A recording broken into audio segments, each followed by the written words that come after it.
חברים יקרים, ערב טוב. 8, ממש לפי לוח הזמנים.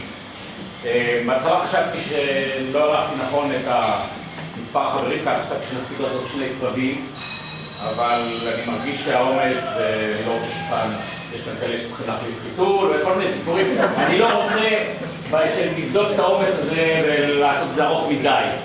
אז אני החלטתי שנגמור את זה בסיבוב אחד, אבל אני מתחייב שהסיבוב הזה יהיה ככה אלגנטי. אז אנחנו בהתחלה נעשה סבב. אני מבטיח לכם שעוד פעם, אני לא מארגן עוד 50 שנה עוד דבר. בעניין הזה, אני מבחינתי, הערב הזה נפרד, מי שירצה לקחת את השרביט. עידו, סליחה. ב-75 היה מפגש שבאנו הנה עם ילדים. אז היו לנו עוד ילדים. ב-75 באנו הנה עם ילדים, והיה פה והסרקנו לתמונות של הילדים לתוך, היה צריך לנחש למי הילד הזה וכן הלאה, וזה היה מפגש מאוד גדול. אני זוכר תקופה שעשינו פה ילדים. היא ממציאה, זה לא נכון. אבל אם הדסה שחרון אומרת מי אני... ממציאה?